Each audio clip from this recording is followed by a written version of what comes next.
பங்குச்சந்தையில் நடந்த சில விஷயங்களை விரைவாக பார்க்கலாம். முக்கியமான தகவல், நான் செபி ரெஜிஸ்டர்ட் அட்வைசர் கிடையாது. நம்ம சேனல்ல இருந்து எப்போதுமே ஸ்டாக் ரெக்கமெண்டேஷன்ஸ் கிடையாது. யூடியூப் சேனல் மட்டும் இல்லைங்க, மற்ற சோஷியல் மீடியா பிளாட்ஃபார்மான இன்ஸ்டாகிராம், வாட்ஸ்அப், டெலிகிராம்ல இருந்து கூட நாம ஸ்டாக் ரெக்கமெண்டேஷன்ஸ் வழங்குவதில்லை. மேலும் பணத்தை வாங்கிட்டு எந்த சேவையும் வழங்குவது இல்லை. பல போலியான குரூப் இயங்கிட்டு இருக்கு. தயவு செய்து ஜாகிரதையாக இருங்க. இந்த வீடியோவில் காட்டக்கூடிய அனைத்து கம்பெனிகளும் வெறும் இன்ஃபர்மேஷனல் பர்பஸ்க்காக மட்டுமே முதலீடு செய்யுங்கன்னு சொல்கிற வீடியோ கிடையாது. எந்த ஒரு முதலீட்லையும் ரிஸ்க் இருக்கும். ரிஸ்க் புரியாமல் இன்வெஸ்ட் செய்யாதீங்க. ரிஸ்க் புரியலனா தயவு செய்து இன்வெஸ்ட்மெண்ட்டை தவிர்த்துருங்க. நம்ம ருபி டிரைவர் சேனலை ஆதரிக்கிற அனைத்து நல்ல உள்ளங்களுக்கும் நன்றி. நேற்று ஜூலை 7ஆம் தேதி நிஃப்டி பெரிய வீழ்ச்சியை பார்த்துருக்குங்க. 2% விழுந்திருக்கு. 24,000க்கு குறைவாக வந்திருக்கு நிஃப்டி. 23,882 லெவலில் க்ளோஸ் ஆயிருக்கு நிஃப்டி 50. ஃபாரின் இன்ஸ்டிடியூஷனல் இன்வெஸ்டர்ஸ் 17,500 கோடி ரூபாய்க்கு வாங்கி இருக்கிறாங்க. 15,500 கோடி ரூபாய்க்கு விற்பனை செய்திருக்கிறாங்க. நெட் பையர்ஸாக இருக்கிறாங்க கிட்டத்தட்ட 2,000 கோடி ரூபாய்க்கு. டொமஸ்டிக் இன்ஸ்டிடியூஷனல் இன்வெஸ்டர்ஸும் நெட் பையர்ஸாக இருக்கிறாங்க. 19,200 கோடி ரூபாய்க்கு வாங்கி இருக்கிறாங்க. 18,400 கோடி ரூபாய்க்கு விற்பனை செய்திருக்கிறாங்க. 800 கோடி ரூபாய்க்கு நெட் பையர்ஸாக இருக்கிறாங்க டொமஸ்டிக் இன்ஸ்டிடியூஷனல் இன்வெஸ்டர்ஸ். அமெரிக்க அதிபர் டொனால்ட் ட்ரம்ப் ஈரான் மீதான தாக்குதலை வலுப்படுத்த போகிறதாக தெரிவிச்சிருக்கிறாரு. இத்துடன் டீல் முடிஞ்சு போச்சுன்னு சொல்லியிருக்கிறாரு. சீஸ்ஃபயரும் முடிவுக்கு வந்திருப்பதாக அறிவிச்சிருக்கிறாரு. தாக்குதல் வலுப்படுத்தப்படும்னு சொல்லியிருக்கிறாரு. ஆயில் சாங்ஷன்ஸ் ஈரான் மீது விதிச்சிருந்தாங்க. அதுக்கப்புறம் அதை விலக்கு வழங்கியிருந்தாங்க. பேச்சுவார்த்தை துவங்கியதற்கு பிறகு அவங்களுக்கு எக்ஸம்ஷன் கொடுத்துருந்தாங்க. இப்போ அதுவும் ரத்து செய்திருக்கிறாங்க அமெரிக்க அதிபர்ன்ற தகவல் வெளியாகி இருக்கு. இந்தியாவுடைய ஆயில் டேங்கர் ஸ்ட்ரெயிட் ஆஃப் ஹார்மஸை கடக்க முடியாமல் திரும்பி போயிருக்கிறாங்கன்ற செய்தி வெளியாகி இருக்கு பத்திரிகையில். அங்கே தாக்குதல் நடந்துகிட்டு இருக்கு. அதனால ஸ்ட்ரெயிட் ஆஃப் ஹார்மஸை கடக்க முடியாமல் அவங்க யூ டர்ன் போட்டிருக்கிறாங்கன்னு தகவல் கொடுத்துருக்குறாங்க. ஏர்லைன் ஸ்டாக்ஸ் சம்பந்தமான ஒரு செய்தி. European union aviation safety agency ஒரு அறிவுறுத்தல் கொடுத்துருக்குறாங்க. ஈரான், ஈராக், லெபனுடைய ஏர் ஸ்பேசஸை பயன்படுத்த வேண்டாம்னு அறிவுரை வழங்கியிருக்கிறாங்க. அவங்க குறிப்பிட்டிருக்கிற தேதி ஆகஸ்ட் 31ஆம் தேதி வரைக்கும் பயன்படுத்த வேண்டாம்னு அறிவுரை வழங்கியிருக்கிறாங்க. இன்னைக்கு ஜூலை 9ஆம் தேதி ரிசல்ட் அறிவிக்கக்கூடிய சில கம்பெனிகள் டிசிஎஸ் மற்றும் ஆனந்த் ரத்தி வெல்த்.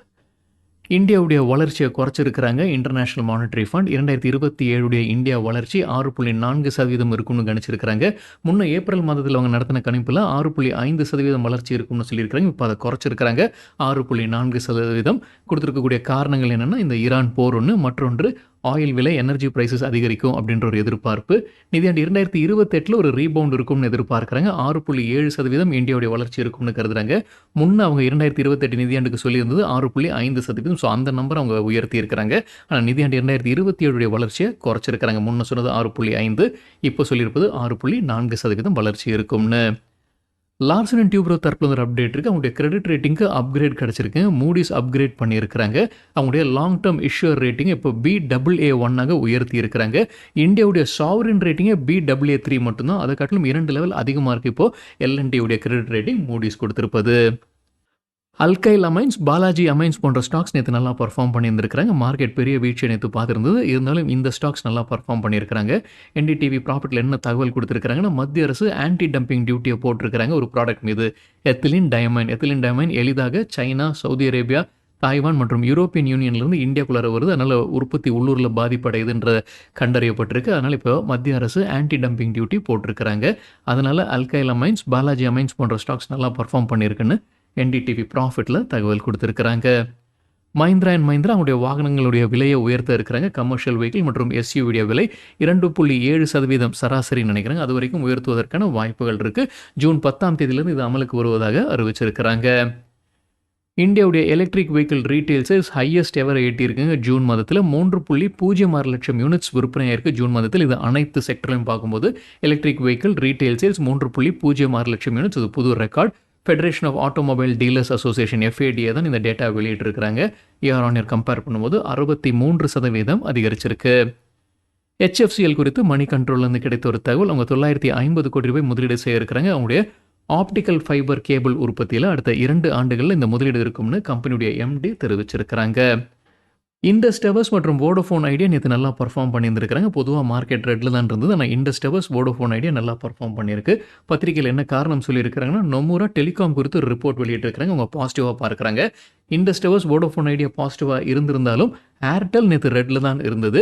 நொமுரா என்ன சொல்லியிருக்கிறாங்க இண்டஸ் டவர்ஸ் குறித்து மற்றும் வோடஃபோன் ஐடியா குறித்து? வோடஃபோன் ஐடியாவுடைய சப்ஸ்கிரைபர் பேஸ் ஸ்டெபிலைஸ் ஆகுதுன்னு சொல்லியிருக்கிறாங்க. நாமளும் பார்த்துருந்தோம் கடந்த 2-3 மாதங்களில் அவங்களுடைய நெட் அடிஷன்ஸாக தான் ஒரு மாதமும் இருந்துகிட்டு இருக்கிறாங்க அப்படின்னு.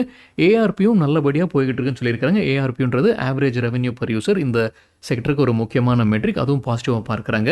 Q1 ரெவென்யூ எதிர்பார்ப்பது குவார்டர் ஆன் குவார்டர் 2% அதிகரிக்கும்னு 115.1 பில்லியன் ரூபாயை எட்டுவதற்கான வாய்ப்பு இருக்குது. ஏஆர்பியும் இம்ப்ரூவ் ஆகும்னு சொல்லியிருக்காங்க. அந்த எண்ணிக்கை என்னன்றது தெரியலிங்க. இண்டஸ் டவர்ஸ்க்கு அவங்க என்ன சொல்லியிருக்கிறாங்கன்னா அவங்க ஸ்டெடியாக டவர் அடிஷன் செய்துக்கிட்டே வராங்க. ஆனால் பர் டவர் ரெவென்யூ டைல்யூட் ஆகிட்டு இருக்கு. ஸோ அடிஷன்ஸ் வரதுனால பர் டவர் ரெவென்யூ வந்து டைல்யூஷன் ஆகிட்டு இருக்குன்னு சொல்லியிருக்கிறாங்க. ரெவென்யூ அவங்க எதிர்பார்ப்பது Q1 82.5 billion, quarter on quarter 2% அதிகரிப்பதற்கான வாய்ப்பு இருக்குது. எபிட்டா எதிர்பார்ப்பது 45.4 பில்லியன் ரூபாய், மார்ஜின் 55% பக்கத்தில் இருக்கும்னு சொல்லியிருக்கிறாங்க. அவங்க இந்த குவார்ட்டரில் Q1 புதிதாக 3000 டவர்ஸ் அவங்க சேர்த்திருப்பதற்கான வாய்ப்புகள் இருக்குது. இண்டஸ் டவர்ஸ் ஆட் பண்ணியிருப்பதற்கான வாய்ப்புகள் இருக்குன்னு கருதுறாங்க நொமுரா. பிசி ஜுவல்லர்ஸ் நேற்று நல்லா பர்ஃபார்ம் பண்ணியிருந்திருக்கிறாங்க. இன்ட்ராடேல 6% அதிகரித்தது. நம்ம முன்னவே செய்தி பார்த்துருந்தோம். இந்த குவார்ட்டரில் கடன் இல்லா கம்பெனியாக மாற இருக்கிறாங்க பிசி ஜுவல்லர்ஸ்ன்ற அறிவிப்பு வெளியிட்டிருந்தாங்க. அதோடைய பாகமாக நேற்று அவங்க 2 கன்சார்டியம் வங்கிகளுக்கு அவங்க கடனை அடைச்சிருக்கிறாங்க. ஒட்டுமொத்தமாக 14 கன்சார்டியம் நினைக்கிறாங்க. அதில் 2 பேருக்கு கடனை அடைச்சி முடிச்சிருக்கிறாங்க. இந்திய ரூபாயின் மதிப்பு US டாலருக்கு நிகராக நேற்று 52 பைசா ரெட்டில் க்ளோஸ் ஆயிருக்கு. 95.48 லெவலில் க்ளோஸ் ஆயிருக்கு. இந்திய ரூபாயின் மதிப்பு US டாலருக்கு நிகராக. டிவிஎஸ் மோட்டார் கம்பெனி மற்றும் இந்தியன் ஆயில் கார்பரேஷன் ஒரு பார்ட்னர்ஷிப்பில் வராங்க. இந்தியன் ஆயில் கார்பரேஷனுடைய எல்பிஜி சிலிண்டர் டிஸ்ட்ரிபியூஷனுக்காகத்தான் இந்த பார்ட்னர்ஷிப். அந்த லாஸ்ட் மைல் கனெக்டிவிட்டிக்காகத்தான் இவங்க உள்ளே வராங்க. டிவிஎஸ் மோட்டார் கம்பெனி அவங்களுடைய டிவிஎஸ் கிங் கார்கோ ஹெச்டியை பயன்படுத்த இருக்கிறாங்க. அவங்க இந்தியன் ஆயில் கார்பரேஷனுடைய டிஸ்ட்ரிபியூட்டர்ஸுடன் இணைந்து வேலை செய்ய இருக்கிறாங்க. 13,000 எல்பிஜி டிஸ்ட்ரிபியூட்டர்ஸுடன் இணைந்து வேலை செய்ய இருக்கிறாங்க. டோர் ஸ்டெப் எல்பிஜி சிலிண்டர் டெலிவரிஸ்க்காக டிவிஎஸ் கிங் கார்கோ ஹெச்டி வெஹிக்கிளை பயன்படுத்த இருக்கிறாங்க. கிராம்ப்டன் கிரீவ்ஸ் கன்சூமர் எலக்ட்ரிக்கல்ஸ் தற்போது அப்டேட் இருக்குது. ஏற்கனவே உங்களுக்கு ஒரு கான்ட்ராக்ட் கிடச்சிது. அந்த கான்ட்ராக்ட் இப்போ அதிகமாகிருக்குங்க. அதோடைய மதிப்பு Maharashtra state electricity distribution company கிட்டேருந்து கிடைத்த கான்ட்ராக்ட். அதோடைய மதிப்பு இப்போ கிட்டத்தட்ட 65 கோடி ரூபாய். ஆர்கிட் ஃபார்மா நேற்று நல்லா பர்ஃபார்ம் பண்ணியிருக்கிறாங்க. 8% அதிகரித்தது க்ளோசிங் பேசிஸில். நம்ம முன்னவே செய்தி பார்த்துருந்தோங்க. ஆர்கிட் ஃபார்மா ஒரு ஒப்பந்தத்தில் வராங்க. ஃபார்மா சின்டஸ் ஜேஎஸ்சியுடன் தான் இந்த ஒப்பந்தத்தில் வராங்க. ரஷ்யாவில் அவங்களுடைய ஒரு மருந்தை விநியோகம் செய்வதற்காகத்தான் இந்த ஒப்பந்தம். நிமோனியா மற்றும் யூரினரி ட்ராக்ட் இன்ஃபெக்ஷன் சிகிச்சைக்கு பயன்படுத்தக்கூடிய மருந்துன்னு சொல்லியிருக்கிறாங்க orchid pharma. IDFC first bank மோசடி வழக்கு குறித்தான ஒரு அப்டேட். சண்டிகரில் மோசடி நடந்திருக்கின்ற செய்தி நம்ம பார்த்துருந்தோம். அவங்களுடைய அக்கௌண்ட்லேருந்து பணம் திருட்டு போயிருக்கின்ற செய்தி நம்ம பார்த்துருந்தோம். இப்போ CBI 2 Haryana labour welfare board ஆஃபீஷியல்ஸை கைது செய்திருக்கிறாங்க. இது 50 கோடி ரூபாய் மோசடி வழக்கு கீழே கைது செய்யப்பட்டிருப்பதாக தகவல் வெளியாயிருக்கு. நால்கோ தரப்புல வந்து அப்டேட் இருக்குது. என்எல்சி இந்தியாவுடன் ஒரு ஜாயிண்ட் வெஞ்சர் அமைக்கிறாங்க. ஒடிசா மாநிலத்தில் தெர்மல் பவர் பிளான்ட்டுக்காகத்தான் இந்த ஒப்பந்தம்னு சொல்லியிருக்கிறாங்க நால்கோ நிறுவனம். ஐநாக்ஸ் இந்தியா நேற்று நல்லா பர்ஃபார்ம் பண்ணியிருக்கிறாங்க. 5% அதிகரித்தது. மே 21ஆம் தேதிக்கு பிறகு அவங்களுக்கு கிடைத்த ஆர்டர்ஸுடைய ஒட்டுமொத்த மதிப்பு 939 கோடி ரூபாய். ஐஆர்பி இன்ஃப்ராஸ்ட்ரக்சர் டெவலப்பர்ஸ் தற்போது அப்டேட் இருக்குது. ஜூன் மாதத்தில் கிராஸ் டோல் கலெக்ஷன்ஸ் 28% அதிகரிச்சிருக்கு இயர் ஆன் இயர் கம்பேரிசனில்.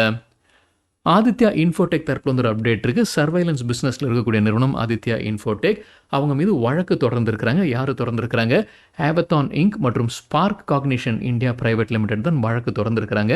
நியூயார்க்கில் இருக்கக்கூடிய இன்டர்நேஷனல் சேம்பர் ஆஃப் காமர்ஸில் தான் வழக்கு தொடர்ந்துருக்கிறாங்க. என்ன பின்னணினா ஆதித்யா இன்ஃபோடெக் மற்றும் இந்த 2 நிறுவனங்களுடன் ஒரு ஒப்பந்தத்தில் வந்திருக்கிறாங்க.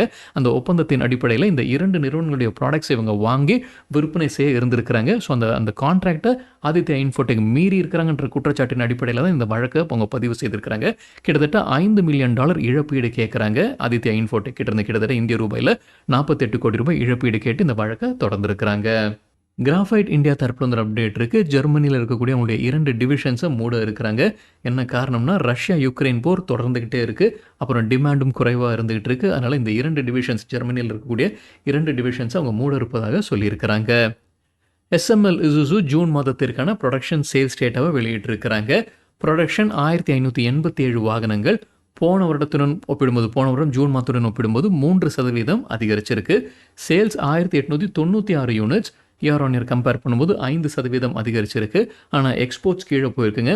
34 யூனிட்ஸ் இந்த ஜூன் மாதத்தில். போன வருடம் ஜூன் மாதத்தில் 64 யூனிட்ஸ் இருந்தது. கிட்டத்தட்ட 47% விழுந்திருக்கு. சீகால் இந்தியா தரப்புல வந்து ஒரு அப்டேட் இருக்குது. கம்பெனியுடைய ஒரு ஜாயிண்ட் வெஞ்சருக்கு கான்ட்ராக்ட் கிடச்சிருக்கு. 705 கோடி ரூபாய்க்கான contract Ministry of Road Transport and Highways கிட்டேருந்து அருணாச்சல் பிரதேஷ் மாநிலத்திலேருந்து இந்த கான்ட்ராக்ட் கிடச்சிருக்கு. யாருடனான joint venture? Sushee Infra and Mining லிமிடெடுடனான ஜாயிண்ட் வெஞ்சர். இந்த ஜாயிண்ட் வெஞ்சரில் சீகாலுடைய பங்கு 74%. டாடா மோட்டர்ஸ் பேசஞ்சர் வெஹிக்கிள் குறித்தான ஒரு அப்டேட். அவங்களுடைய ஏஜிஎம் நடந்திருக்குங்க. 81வது ஏஜிஎம். அதில் அவங்களுடைய தலைவர் என் சந்திரா பேசியிருக்கிறாரு. அதுலேருந்து கிடைத்த ஒரு தகவல். ஆண்டுதோறும் சேல்ஸ் 1.2 மில்லியன் யூனிட்ஸை கடக்க வேண்டும்ன்ற இலக்கு வைத்திருக்கிறாங்க. நிதியாண்டு 2031க்குள்ளார. அதாவது இப்போ இருக்கக்கூடிய அவங்களுடைய டொமஸ்டிக் சேல்ஸ் வந்து கிட்டத்தட்ட 6.4 லட்சம் யூனிட்ஸுங்க. ஸோ 2 மடங்கு ஆக்க வேண்டும் 2031க்குள்ளார அப்படின்ற ஒரு இலக்கு வைத்திருக்கிறாங்க. மார்க்கெட் ஷேர் இப்போ 14.2% பக்கத்தில் இருக்குது. அது 20% ஆக்க வேண்டும்ன்ற இலக்கும் வைத்திருக்கிறாங்க. அதுவும் நிதியாண்டு 2031க்குள்ளார. எபிட்டா மார்ஜின் டபுள் டிஜிட்டில் இருக்க வேண்டும்ன்ற ஒரு இலக்கு. அதே போல் அவங்களுடைய எலக்ட்ரிக் வெஹிக்கிள் சேல்ஸுடைய கான்ட்ரிபியூஷன், ஒட்டுமொத்த சேல்ஸில் எலக்ட்ரிக் வெஹிக்கிள் சேல்ஸுடைய கான்ட்ரிபியூஷன் 30% இருக்க வேண்டும்ன்ற இலக்கும் வைத்திருக்கிறாங்க. Tata Motors passenger vehicle. Gainers with high volume பட்டியல். இது நேற்றுக்கான டேட்டா. கல்யாண் ஜுவல்லர்ஸ் 5% அதிகரித்தது. Ather Energy 5%, Chennai Petroleum 2%, Premier Energies 2%, Oil India 2%, Info Edge 2% அதிகரித்தது. லூசர்ஸ் வித் ஹை வால்யூம் பட்டியலில் ரெயில்டெல் கார்ப்பரேஷன் 4% விழுந்தது. ஜெயபிரகாஷ் பவர் வெஞ்சர்ஸ் 4% வீழ்ச்சி. Balakrishna industries 4%, shipping corporation 4%, Indian energy exchange 5%, Hindustan petroleum 5% விழுந்தது. InterGlobe aviation indigo airlines 5% விழுந்தது. 360 ஒன் பேம் 5% வீழ்ச்சி. ஜியோ ஃபினான்ஷியல் சர்வீசஸ் 5% விழுந்தது. சரிங்க, இதுதான் சில விஷயங்கள் என்னுடைய பார்வைக்கு எட்டியது. நன்றி, வணக்கம்.